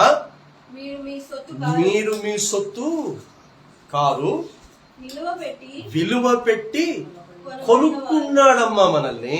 క్రైస్తవులో అమ్మా విలువ పెట్టి కొనుక్కున్నాడు. అంటే ఇప్పుడు నువ్వు విలువైన దానివా, విలువ లేని దానివా? మరి ఎన్నిసార్లు విలువలే, నాకు విలువ లేదని ఏడ్చావు. క్రైస్తవులో నన్ను ఎవరు కేర్ చేయట్లేదని, నాకు విలువలు ఇవ్వట్లేదని ఎన్నిసార్లు మనం ఏడవలేదమ్మా? దేవుడు అంటున్నాడు నువ్వు విలువైన దానివా, నేను నిన్ను కొనుక్కున్నాను. మరి కొనుక్కున్నోనికి హక్కు ఉంటుందా? కొనబడిన వారికి హక్కు ఉంటుందా? నిన్ను ఆయన కొనుక్కున్నప్పుడు నీ మీద సర్వాధికారం ఎవరికి? మరి కొనుక్కున్నోడు ఎలా నిన్ను ఉపయోగించుకోవాలనుకుంటే అలాగే ఉపయోగించుకుంటాడు. ఈ రోజు నీకు తలనొప్పి పెట్టాలి అనుకున్నాడు, నిన్ను కొనుక్కొని తలనొప్పి పెట్టాలి అనుకున్నాడు, పెడతాడు, భరించాలి. ఈ రోజు నిన్ను సంతోషంగా ఉంచాలి అనుకున్నాడు, కొనుక్కున్నాడు, సంతోషంగా ఉంచుతాడు. రేపటి దినం నిన్ను బాధ పెట్టాలి అనుకున్నాడు, బాధ పెడతాడు. సంతోషంగా ఉన్నప్పుడు ఎందుకు నేను సంతోషంగా ఉంచావు ప్రభు అని అడగవు, కానీ బాధ పెట్టినప్పుడు ఎందుకు బాధ పెడుతున్నావు ప్రభు అని అడుగుతావు. చేతిలో పైసలు ఇచ్చినప్పుడు మాత్రం ఎందుకు ఇస్తున్నావు ప్రభు అని అడగరు, కానీ చేతిలో నుంచి పైగా ఎందుకు చేస్తున్నావు ప్రభు. ఇది ఆయన కొనుక్కున్నాడు, అర్థం చేసుకోండి. అది మన సొత్తు కాదు, మనము ఆయన సొత్తు. తర్వాత ఏమన్నాడు మరి, కాబట్టి మీ దేహముతో దేవునిని మహిమపరచండి. అదే ఉందా బేట, ఉందా? ఇప్పుడు మీరు అక్కడ చదివారు కదా, 3 16 చదివారు కదా బేట, ఆ లైన్ ఒకటి కంప్లీట్ చేయబెట్ట. అక్కడ ఎవడైనాను దేవుని ఆలయమును పాడు చేసిన యెడల వాడిని దేవుడు పాడు చేయును అని చెప్తూ ఒక మాట అంటాడు. చదవండి. దేవుని ఆలయము పరిశుద్ధమై ఉన్నది, మీరు ఆలయమై ఉన్నారు. క్రైస్తవులో ఏ ఆలయం కట్టడానికి వచ్చాడు? పరిశుద్ధమైనటువంటి ఈ దేహమై ఆలయమును కట్టడానికి వచ్చాడు. దూరమున ఉన్న తన శిష్యుల ద్వారా అది కొనసాగించబడింది. అది ఈ రోజు నా ద్వారా ఇక్కడ మీర్పేటలో కొనసాగబడుతుంది. ఈ మీర్పేటలో ఉన్న మీ ద్వారా కూడా ఒక ఆలయమును కట్టి మనము భూగర్భంలోనికి వెళ్ళాలి. క్రైస్తవులో నువ్వు ఇల్లు కట్టుకున్నావా కాదా కాదక్కడ, దేవుడు నివసించే ఇల్లు ఒక్కటైనా కట్టావా? నన్ను అడిగితే నేను ధైర్యంగా ఈయన గారిని చూపించగలను. ఈయన పుట్టుక క్రైస్తవుడే కావచ్చు, ఈయన చాలా సంఘాలకు వెళ్ళి ఉంటాడు, చాలా సేవకులు ఉంటారు. కానీ నాకు పూర్తి నమ్మకం, విశ్వాసం ఏంటంటే నా ద్వారా దేవుడు ఇవ్వబడినటువంటి వాక్కుల ద్వారా ఈ రోజు పరిశుద్ధ ఆలయంగా కట్టబడ్డాడు. క్రైస్తవులో ఈ రోజున నీవు ఒక పరిశుద్ధ ఆలయంగా కట్టబడ్డావు. ఈ రోజున ఈ యొక్క ఆత్మ, ఈ దేవుని యొక్క ఆలయమైనటువంటి ఈ ఆత్మ యొక్క సంబంధించింది ఎవరి అకౌంట్లోకి వెళ్తుందంటే నాకు ధైర్యంగా నా అకౌంట్లోకి వెళ్తుంది. దేవుని స్తోత్రం. అందుకే ఈ పాట పాడారు, ఒడ్డు చేరి నీ ఎదుట అనే పాట. ఒక్క ఆత్మనైనా మనం అక్కడికి తీసుకొని పోకపోతే అక్కడ సిగ్గుపడతాం. సో దేవుని దగ్గరికి వెళ్ళినప్పుడు ఒట్టి చేతులతో ఎవరు కూడా వెళ్ళరు. సండే ఏమిట్లోకి ఏమి లేని వాళ్ళు సైతము ఏం చేస్తారు బేట? కానుక తీసుకొని పోతారు. చర్చికి వెళ్తే మరి నువ్వు పరలోకానికి వెళ్తే కానుక తీసుకొని పోవా? పరలోకానికి వెళితే ఒక కానుక తీసుకోవాలి. నా భార్య అనేటటువంటి ఆత్మను నేను రక్షించుకొని నేను వెళ్ళాలి. క్రైస్తవులో నా పిల్లల్ని నేను రక్షించుకొని వెళ్ళాలి. నా పక్క వాళ్ళని ప్రార్థన చేసినప్పుడు అదే చేశాడు. పక్క వాళ్ళు కూడా ఈ ప్రేయర్కి వచ్చేటట్టు, ఇరుగు పొరుగు వారు కూడా వచ్చేటట్టు, బంధువులు కూడా ఇక్కడికి వచ్చేటట్టు చేయాలి. సో ఇక్కడ ఖర్చు పెట్టి ఇక్కడ ఆలయాలు చేసుకుంటుంది, ఇక్కడ ఆరాధనలు జరుగుతుంది. ఏమి తిందుమా, ఏమి త్రాగుదుమా, ఏమి ధరించుకుందామా అన్న దాని కొరకు కాదు.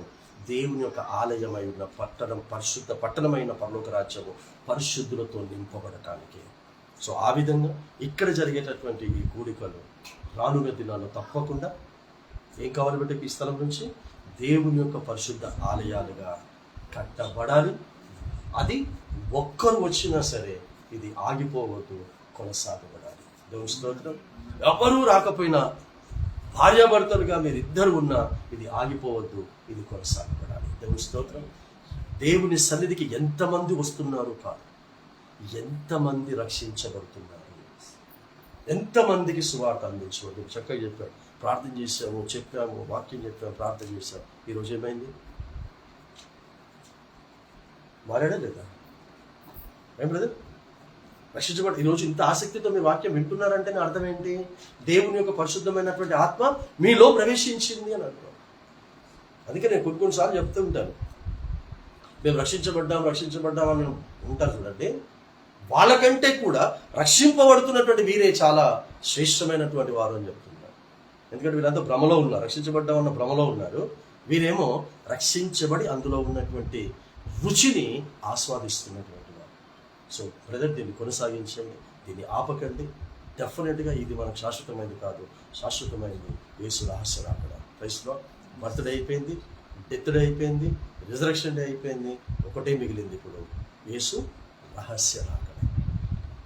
సో బర్త్డే ద్వారా నమ్మిన మనం, డెత్ డే ద్వారా నమ్మిన మనం, రిజరక్షన్ డే ద్వారా నమ్మిన మనమందరం కూడా ఆయన మధ్యాకాశమునకు రానయ్యున్న దాన్ని కూడా నమ్మాము.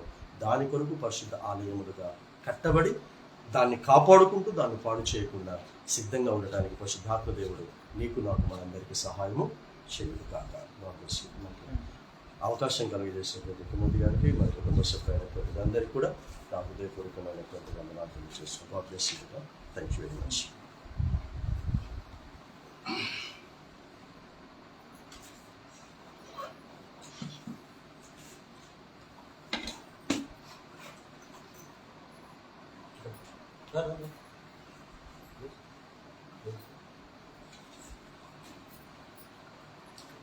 చక్కని వర్తమానం అందించిన ఆమెకి దేవుడు నిజంగా ఎటువంటి వర్తమానం మనకు కావాలో తన దాసుల ద్వారా అటువంటి వర్తమానం అనేక సార్లు మనతో మాట్లాడాడు. సో ఇది సర్ప్రైజ్ అని కాదు, నిజంగా దేవుని ఆలయమై ఉన్న మనము అనేక సార్లు తొట్టిల్లిపోతూ ఉన్నాం, కొన్ని శోధనలకు లోబడిపోతున్నాం, శరీర బలహీనతలు, లోక ఆశలు, నిజంగా ఎన్నో శోధనలు మన జీవితంలో. అదే అన్న చెప్పినట్టుగా ప్రతిరోజు మనం వాక్యాన్ని ధ్యానించినట్లయితే ఆ వాక్యమే మనల్ని శోధనలో పడిపోకున్నట్లుగా, పాపంలో పడిపోకున్నట్లుగా మనల్ని రక్షిస్తుంది. కాబట్టి అటు అలవాటు, అటు ఉదయకాల ప్రార్థన, వాక్య ధ్యానము ప్రతి ఒక్కరూ మనం కలిగి ఉండాలి.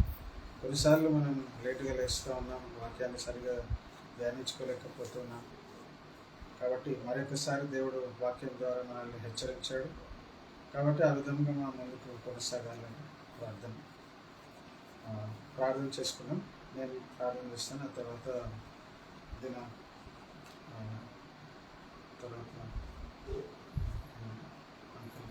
చేస్తారా ప్రార్థన? తర్వాత ప్రార్థన.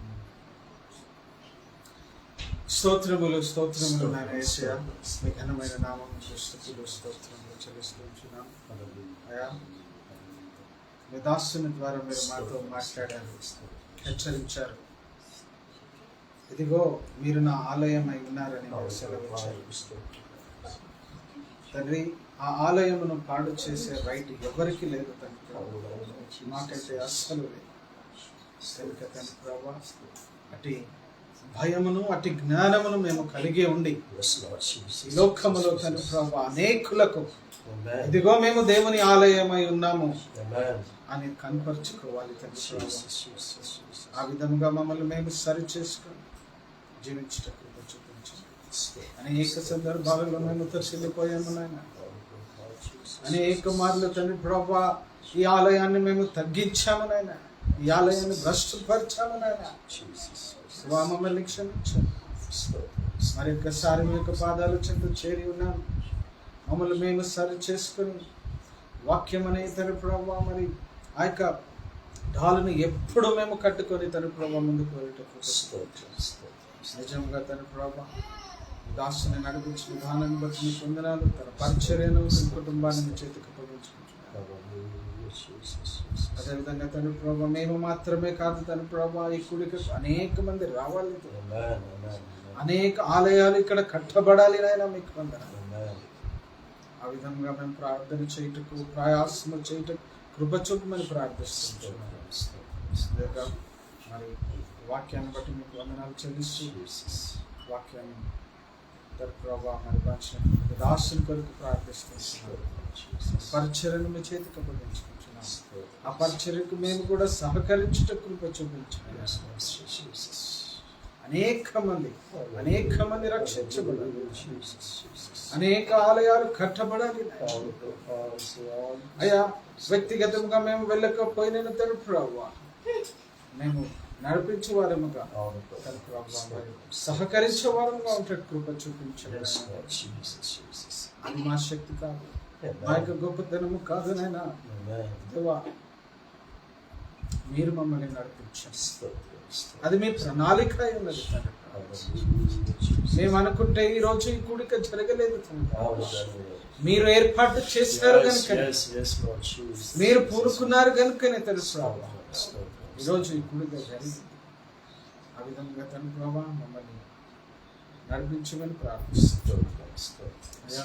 మరి నా జీవితంలో మీరు చేస్తున్నటువంటి మేలులన్నింటిని బట్టి అనేక సార్లు నేను కుటుంబపోయాను నాయన, నన్ను క్షమించు. Hallelujah, Jesus. ఏ పాటిది నా జీవితం తండ్రి ప్రభు, దేనికి అర్హులను కానునైనా మీకు నాయన. Hallelujah, Jesus. ఎందుకు పనికిరానటువంటి వాడను తండ్రి ప్రభు, Amen, amen. కానీ మీ యొక్క కృప చేత నన్ను కాపాడారు తండ్రి ప్రభు, రక్షించుకున్నారు. నేను నశించిపోవటం మీకు ఇష్టము లేదు నాయన. ఇక్కడ ఉన్నవారు ఏ ఒక్కరు నశించిపోవటం మీకు ఇష్టము లేదు కనుక నాయన యేసయ్యా, ఈ లోకానికి మీరు వచ్చారు. ఇదిగో మీ ఆలయముగా నన్ను చేసినందుకు, మిమ్మల్ని అందరినీ చేసినందుకు మీకు వందనాలు. అదేవిధంగా మీరు మాకు కృపని నాకు చెప్పారు. ఈ విధంగా ఆలయములను కట్టాలి, అనేక మందిని రక్షణలోనికి నడిపించాలి. మా జీవితమే ఒక సజీవ సాక్ష్యముగా ఉండాలి. పాపం అంటే అసహించుకోవాలి నాయన. పాపము లేకుండా జీవించడానికి తన ప్రభు శక్తిని ఇవ్వండి నాయన. నన్ను నా కుటుంబాన్ని ప్రతి విషయంలో మీరు తోడైనారు నాయన. దేవా, ప్రతి అవసరతను తీర్చారు నాయన. అనారోగ్యంతో ఉన్నప్పుడు తన ప్రభావ మీరు తోడైంది బలపరిచారు నాయన. తండ్రి, ఏది కుదవ లేకుండా మీరు మాకు సమృద్ధిగా ఇచ్చారు నాయన. మర్చిపోకు వందనాలు. వీటన్నిటికీ నేను అర్హుడను కాదు కాబట్టి ప్రభావ, నేను నమ్మిన బిడ్డలను సిగ్గుపరిచనన్నారు మీరు. ఆ వాగ్దానం ముందు బట్టి నన్ను నిలబెట్టారు. మీ అందు ఆధారపడిన వారిని ఉన్నత స్థితిలో ఉంచుతానన్నారు నాయన. ఆ విధముగానే మీరు ఉంచుతున్నందుకు దేవా, మరి నా కుటుంబ జీవితాన్ని బట్టి మీకు వందనాలు చెల్లిస్తున్నాను. నన్ను, నా భార్యను, నా యొక్క బిడ్డను మీ చేతితో అర్పించుకుంటున్నాను. దేవా, జేమ్స్ కొరకు ప్రార్థిస్తున్నాను. దేవా, మీ అభిషక్తులు, మీ సేవలు, మీ ప్రణాళికలు మీరు ఏర్పరచుకున్నారు. ఒక గొప్ప సాక్షిగా నిలబెట్టమని ప్రార్థిస్తున్నాను. అనేక మార్లు మాకు కోపం వస్తూ ఉన్నది. అనేక మార్లు మేము బిడ్డను చూస్తున్నప్పుడు మమ్మల్ని మేము తన ప్రభావ ఎంతగానో తన ప్రభావ మరి మనకి ఎందుకు ఈ విధముగా మరి తన ప్రభావ జరుగుతూ ఉన్నది అన్నటువంటి శోధన వస్తూ ఉన్నది. కానీ తన ప్రభావ మాకు తెలుసు, వి నో లార్డ్, మాకు తెలుసు నాయన. ఒక గొప్ప సాక్ష్యాన్ని కట్టుతున్నామని మాకు తెలుసు నాయన. కానీ మాకు ఓర్పును, సహనమును, శాంతిని, సమాధానమును దయచేయండి.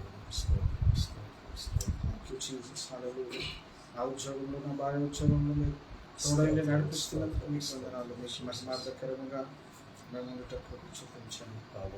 మా రాబడిని ఆశించి దీవించండి. మా యొక్క దశమ భాగంలో మీరు అంగీకరించండి. అంకుల్కి, డాడీకి ఇచ్చినటువంటి ఆరోగ్యాన్ని బట్టి మీకు వందనాలు.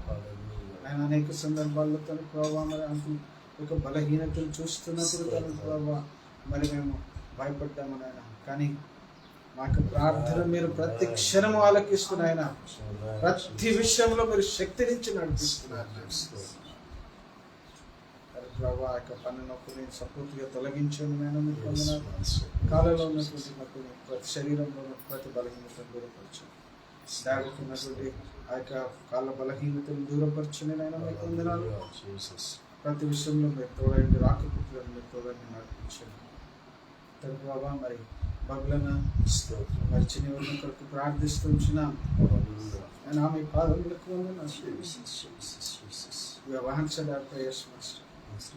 ప్రార్థన ఆలకించారు. అంధకార శక్తులు పనిచేశాయి, వాటన్నిటిని మేము జయించాము ప్రార్థన ద్వారా. యేసు నామములో మేము జయించాము. ఎంతో మంది తన ప్రభావ విశ్వాసులు ఈ లోకంలో ఉన్నవారు ఈ విధముగా జరిగిన దాన్ని తన ప్రభావ సంతోషించుటలేదు. కానీ తన ప్రభావ నీ బిడ్డలమైన మేము ఎంతగానో సంతోషిస్తాం. Lord, it is your thing. అది మీ కార్యము కనుక ఈ లోకంలో ఏ ఒక్కరికి అధికారము లేదు. ఆ కుటుంబం మీకు మహిమార్థకరముగా జీవించాలని మీ ఏర్పాటు. ఆ కుటుంబం తన ప్రభావ క్రైస్తవ కుటుంబంగా సాక్షిగా నిలబెట్టాలని మీ ఏర్పాటు కనుక తన ప్రభావ మీరు నిలబెడుతున్నారు. We command every evil spirit to flee. ప్రతి అంధకార శక్తిని బంధిస్తూ ఉంటున్నాము. చిన్న బిడ్డని శిఖర్ ప్రార్థిస్తున్నాము. బిడ్డకు మంచి జ్ఞానం ఇవ్వండి, అండర్స్టాండింగ్ ఇవ్వండి, సహాయం దయచేయండి. చదువులో మీరు కూడా అయిందండి బిడ్డ మీ కొరకు తన ప్రభావ సాక్షిగా జీవించటకు చూపించండి. ఆ యొక్క గొంతులో నుండి తన ప్రభావ వచ్చే పాటలు మీకు మహిమార్థకరంగా ఉండాలి. ఆ బిడ్డ ఆ విధంగా వాడుకొని మనం ప్రార్థిస్తూ ఉంటున్నాం. అదేవిధంగా తన ప్రభావ మరి సాయన సోనియా వద్ద కొరకు ప్రార్థిస్తూ ఉంటున్నాం. వారి కుటుంబంలో మీరు చేస్తున్న ప్రతి మేలును బట్టి మీకు వందనాలు. తన ప్రభావ మీ అందు భయభక్తులు కలిగినటువంటి జీవితం, మొదటిగా మీ అందు భయభక్తులు కలిగినటువంటి జీవితం మా అందరి కుటుంబాల్లో దయచేయండి. ప్రభావ వారి యొక్క రాబడిలో, వారి యొక్క ఉద్యోగంలో, వారి యొక్క కుశలతలో ప్రతి విషయంలో మీరు తోడైతే నడిపించి ప్రార్థిస్తున్నాం. చిన్న బిడ్డలు ఇద్దరిని మీరు జ్ఞాపకం చేసుకునండి. వికిన శరీని జ్ఞానం ఇవ్వండి, ఆరోగ్యం ఇవ్వండి, ముఖ్యంగా శరీరం జ్ఞాపకం చేసుకోండి. బిడ్డ స్కూల్కి వెళ్తా ఉన్నది, ఇంప్రూవ్మెంట్ ఉన్నదని మేము వింటూ ఉన్నాము. దాన్ని బట్టి మీకు వందనాలు చెల్లిస్తున్నాం. బిడ్డ సంపూర్తిగా తన ప్రభు మాట్లాడుట కృప చూపించండి, నార్మల్గా అయిపోయి కృప చూపించండి. నేను మరి తన ప్రభావ మరి ఫినెషన్ సోఫీ వద్ద కొరకు ప్రార్థిస్తున్నాం. నిజంగా గొప్ప సాక్ష్యాన్ని మేము విని ఉన్నాము. నీ బిడ్డలను తన ప్రభావ నీవు తన ప్రభావ మరి నాశనము చేయవు నాయనా. నీ బిడ్డలను తన ప్రభావ నువ్వు ఎల్లప్పుడూ తన ప్రభావ కాపాడుతావు నాయనా. ఆ స్థితిలో నుండి తన ప్రభావ ఈ స్థితిలో సంతోషకరమైన స్థితిలో మీరు నడిపించారు. అది మేము విన్నప్పుడు మేము కూడా బాధపడ్డాం, ప్రార్థించాం. మా ప్రార్థనలన్నీ మీరు ఆలకించారు నాయన. మీకు ముఖ్యంగా పిల్లల కొరకు మేము ఎంతగానో భయపడ్డాం. తన బీపీ ఫ్లక్చుయేట్ అవుతా ఉన్నది తనకు అని తనకు ఎంతో బాధపడ్డాం. కానీ తన మీరు మా ప్రార్థనలు విన్నారు, ఆరోగ్యాన్ని ఇచ్చారు. ఇదిగో నీ కొరకు మీరు స్వస్థపరిచారని తన ప్రభావం సాక్ష్యం మీరు కృప చూపించిన విధానాన్ని బట్టి అదేవిధంగా ఎన్నో తన ప్రభావం మరి ఎన్నోసార్లు మేము ప్రార్థిస్తూ ఉంటున్నాం. ఇంకా ప్రతిరోజు మా యొక్క కుటుంబ ప్రార్థనలో కూడా మేము జ్ఞాపకం చేసుకుంటున్నాం. మరి వదిన ట్రాన్స్ఫర్ కొరకు మేము ప్రార్థిస్తూ ఉంటున్నాం. అది కూడా త్వరలోనే ఒక సాక్ష్యంలో మేము మార్చబోతున్నాం. That is happen, O Lord, in the name of Jesus. ఇక్కడ ఇద్దరు ముగ్గురు తన ప్రభావ కూడి ఉండి ఏకీభవిస్తారు. తన ప్రభావ దాన్ని మీరు జరిగించని ఉన్నారు. ప్రభావ యేసు నామములో అది జరుగునుగా. యేసు నామములో తన ప్రభావ అతి సమీపముగా తన ప్రభావ తండ్రి ఊహించలేని లెక్కించలేని ఆశీర్వాదం ఇచ్చే దేవుడు కనుక ఈ విషయంలో కూడా తన ప్రభావ మీరు త్వరలో జవాబు ఇయ్యని ఉన్నందుకు మీకు వందనాలు. తన ప్రభావ మరి ఫ్రెండ్స్ ఈ బిడ్డ ప్రార్థిస్తున్నాం. బిడ్డకు ఆరోగ్యం దయచేయండి, జ్ఞానం ఇవ్వండి, ప్రణాళికను మీరు జ్ఞాపకం చేసుకుని ఏర్పాటు చేయండి. తన ప్రభావ మరి తన ప్రభావ మరి బిడ్డ కూడా మీ కొరకు మహిమార్థకరంగా వాడబడినట్లుగా కృప చూపించి ప్రార్థిస్తున్నాం. వీటిని కూడా వాడుకొని తన తలాంతం కూడా మీరు ఆశించారు. మరి జాయ్ కొరకు ప్రీతి కొరకు ప్రార్థిస్తున్నాం. బిడ్డలిద్దరిని మీరు ఆశీర్వదించి దీవించి నడిపించమని ప్రార్థిస్తున్నాం. ముఖ్యంగా బిడ్డ మరి ప్రసవానికి దగ్గరగా ఉంటుండగా నాయన సహాయం దయచేయండి. మరి సుఖమైనటువంటి ప్రసవం దయచేయండి. ప్రతి శోధనను బంధించండి. ఆ యొక్క పుట్టనైనటువంటి బిడ్డ మీకు మహిమార్థకరంగా వాడబట్టినట్లుగా కృప చూపమని ప్రార్థిస్తున్నాం. ఆర్థికంగా ఆత్మీయంగా బలపరచండి. ముఖ్యంగా జాయిన్ తన బలపరచమని ప్రార్థిస్తున్నాం. సరజక్క కొరకు ప్రార్థిస్తున్నాం. రాగి కొరకు ప్రార్థిస్తున్నాం. ముఖ్యంగా సరజక్క విషయంలో తన ప్రభావ మీరు చూపించినటువంటి కృపను బట్టి మీకు వందనాలు. ఇంకను తన ప్రభావ మంచి ఉద్యోగము తనకు వస్తుందని మేము విశ్వసిస్తున్నాం. తను చేస్తున్నటువంటి పరిచయం మీరు జ్ఞాపకం చేసుకునండి. తన శరీరంలో ఉన్నటువంటి ప్రతి బలహీనతను దూరపరచండి నాయన. మరి తన ప్రభావ తన కుటుంబాన్ని మీరు దర్శించండి. తన ప్రభావ అవును తన ప్రభావ నిన్ను నమ్మిన బిడ్డలు ఈ లోకంలో నిందలు తన ప్రభావ మరి గురి చూస్తారని తన నిందలు చూస్తారని మీరు సెలవిచ్చిన రీతిగా ఈ రోజు తన కుటుంబము తన ప్రభావ ఏదైతే చూపిస్తారో ఆ కుటుంబమే తన ప్రభావ రేపు తన కొరకు రాబోతున్నాము. నిన్ను నమ్మిన బిడ్డను నీవు సిగ్గుపరచని రాకిని జ్ఞాపకం చేసుకుని కొంతకాలం ఇక్కడ ఉండి వెళ్ళాడు. తన హృదయంలో మీరు తన ప్రభావ మాట్లాడండి, దర్శించండి. తన ప్రభావ మా మధ్యలో ఉన్నప్పుడు విన్నాడు. అక్కడికి వెళ్ళి తన ప్రభావ మరి కొన్ని శోధనలకు గురవుతున్నాడు. తన వివాహ విషయంలో అయిన శోధనలు తన ప్రభావ యేసు నామంలో బంధిస్తూ ఉంటున్నాను. దర్శించండి. ఏ యొక్క ఏర్పాటు ప్రకారం అది తన వివాహాన్ని జరిగించమని ప్రార్థిస్తున్నాం. కుటుంబాన్ని మరి తన సహోదరిని మరొక సహోదరిని తల్లిదండ్రులను జ్ఞాపకం చేసుకుని మీరు ఆశీర్వదించమని ప్రార్థిస్తున్నాం. సంధ్యాటి కుటుంబం కొరకు ప్రార్థిస్తున్నాం నాయన. సాగమంలో ఉన్నారు, మీరు ఆదరించండి నాయన. మీకు వందనాలు. వారి కొరకు మేము ప్రార్థిస్తున్నాం. సిస్టర్ కొరకు ప్రార్థిస్తున్నాం. ఆహ్వానించి ఉన్నాం తన ప్రభు. మరి ఏదో నిమిత్తము రాలేకపోయింది కానీ తన ప్రభు మీరు దర్శించండి. సిస్టర్కి తన ప్రభు మీరే ఆదరణకర్తగా ఉంది. తన ప్రభు ధైర్యము శక్తిని ముందుకు నడిపించమని ప్రార్థిస్తున్నాం. ప్రతి ఒక్కరిని బబుల కుటుంబాన్ని బాగా ప్రతి ఒక్కరిని పేరు ప్రశ్న మీకు వందనాలు. అదేవిధంగా తన ప్రభు మా యొక్క ప్రార్థనలు ఎవరికైతే అవసరమో వారందరి కొరకు మేము ప్రార్థిస్తున్నాం. దర్శించండి. తన ప్రభు అనారోగ్యంతో ఉన్నటువంటి జోనతన్ తన ప్రభు మరి ప్రభు దర్శనం తన ప్రభు సురేష్ మీరు దర్శించండి, స్వస్థపరచండి. తన ప్రభు ఎంతోమంది సేవకుల కొరకు ప్రార్థిస్తున్నాం. ప్రతి సేవకుని ఆశించి దీవించండి. ఇదిగో మీ వర్తమానం వారు తీసుకుని వెళ్తూ మీరు వారితో కూడా ఉండండి. అనేకులు రక్షించబడాలి. రక్షించబడాలి. ఉక్రెయిన్లో జరుగుతున్నటువంటి వారి కొరకు ప్రార్థిస్తున్నామయ్యా. ఈ బిడ్డలు ఎంతో మంది బాధపడుతున్నారు నాయన. అందరూ దర్శించండి అయ్యా. మీరు అధికారులతో మీరు మాట్లాడండి. అది సరైనటువంటిది కాదని వారు తెలుసుకుని తన ప్రభావం చూపించండి నాయన. మరి ఈ సమయంలో మీరు చేస్తున్నటువంటి ప్రతి మేలుని బట్టి మీకు వందనాలు చెల్లిస్తాం.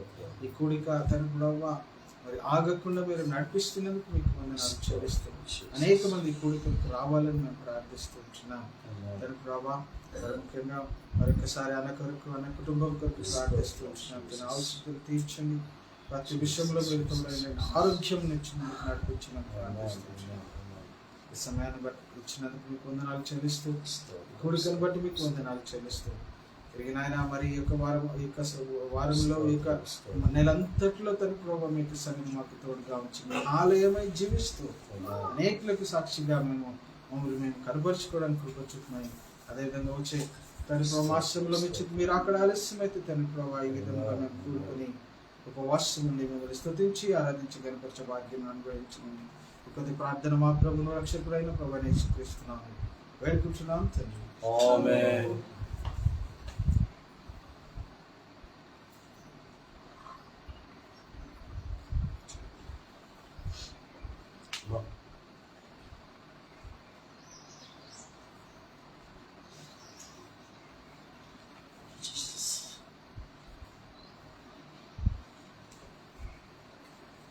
స్తోత్రం స్తోత్రం స్తోత్రం స్తోత్రం మహాగణరామ పూర్ణత్రానికే మీ వందనాలు స్తుతి స్తుతి స్తుతి స్తుతి స్తోత్రం చెల్లిస్తున్నాం.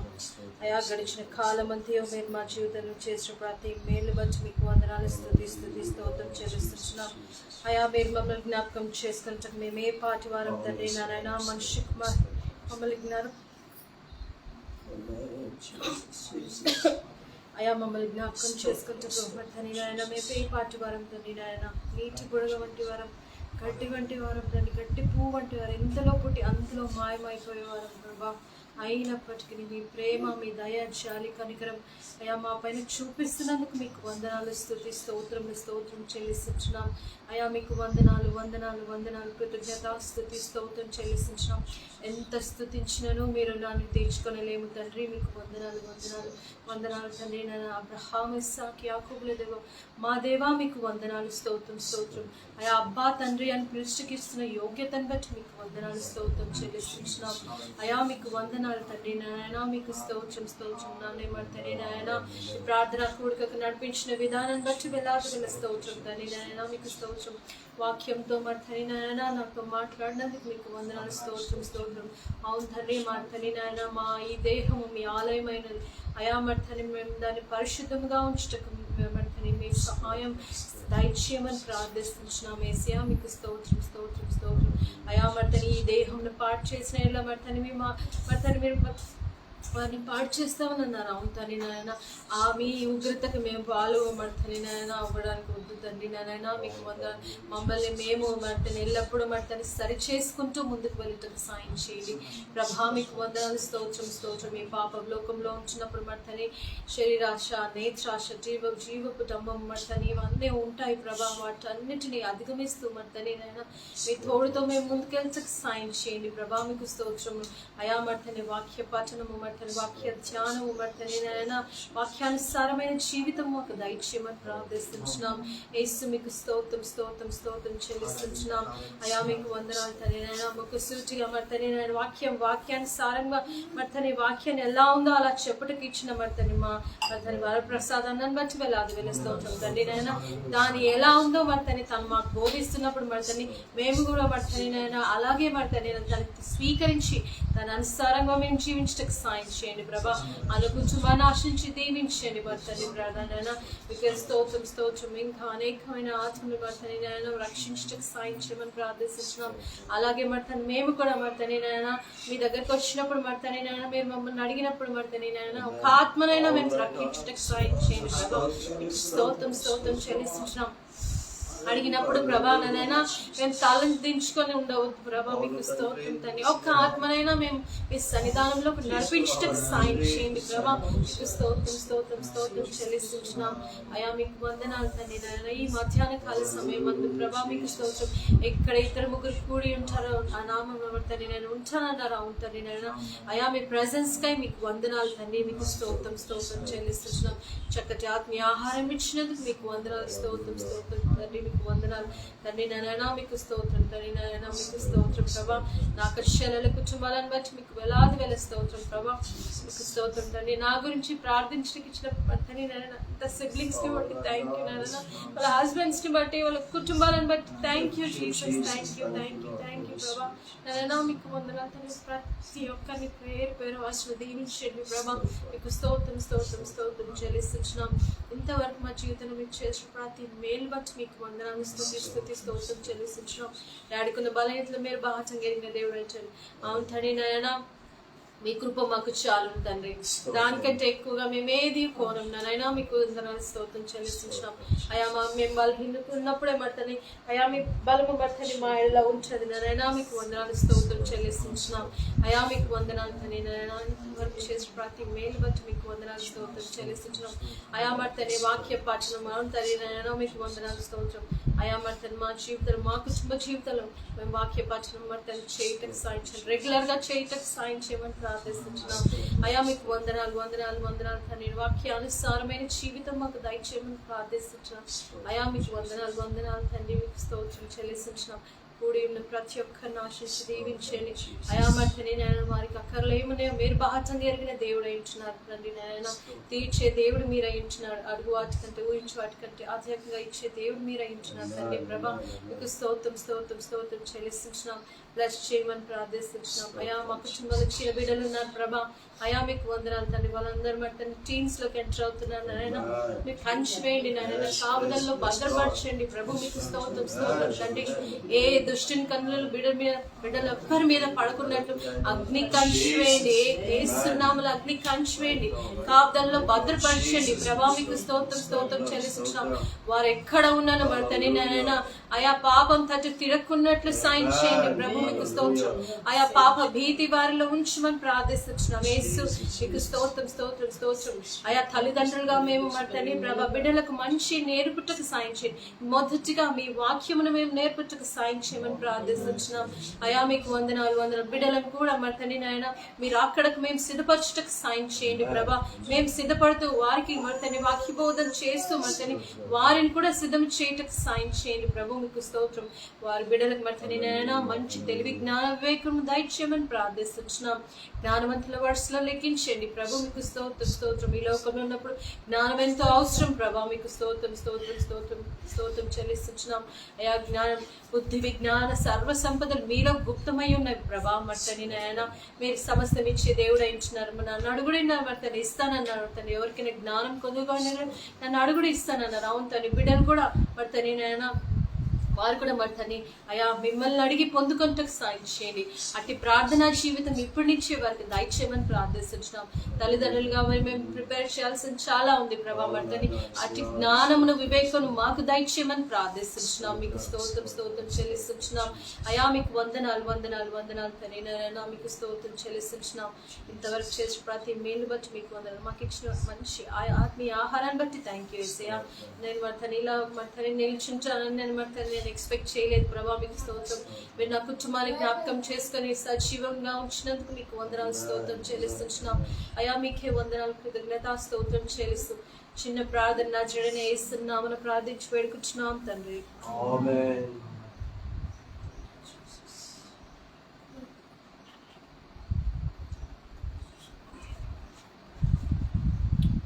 పరిశుద్ధులమైన దేవా మా తండ్రి, నాయనా తండ్రి ప్రభా, ఇటు ఉపవాస కూడికను తండ్రి ప్రభా మరి నీ దృష్టికి అంగీకారముగాను తండ్రి ప్రభా మాకు దీవెనకరంగాను నీ రాకడకు సిద్ధంగా ఉండేటటువంటి విధముగా మీరు ప్రారంభించి కొనసాగించి తండ్రి ప్రభా మీరు సరిచేస్తున్నందుకు నీకు స్తోత్రం చెల్లిస్తున్నాం.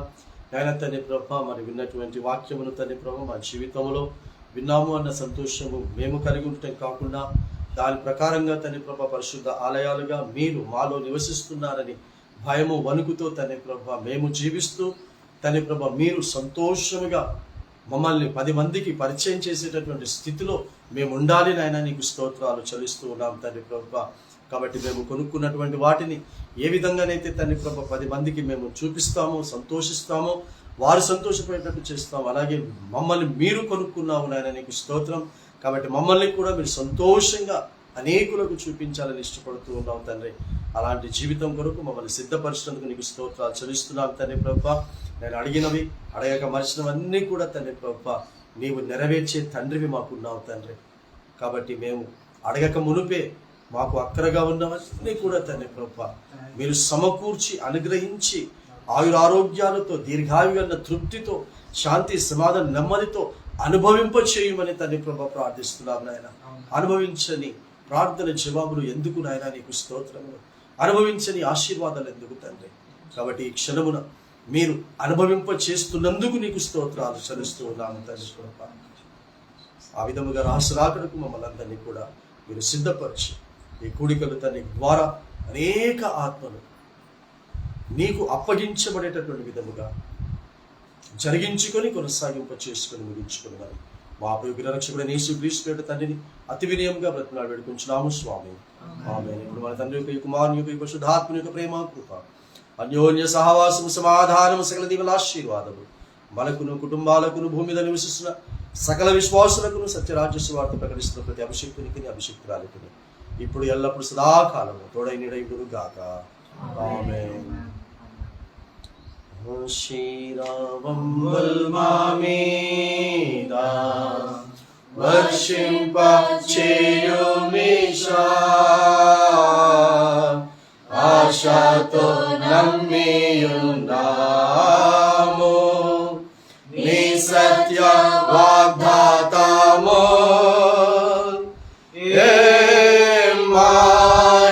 మాహిమీగా కృమ్మరించుము దేవా కమ్మర ప్రేమ వర్షంబు కృమ్మరించుము దేవా.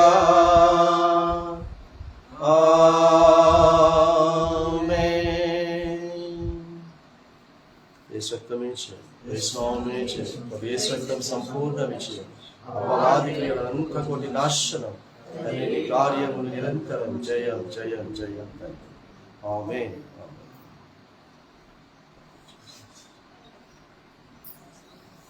ప్రైజ్ లార్డ్ అండి. అందరికీ వందనాలు.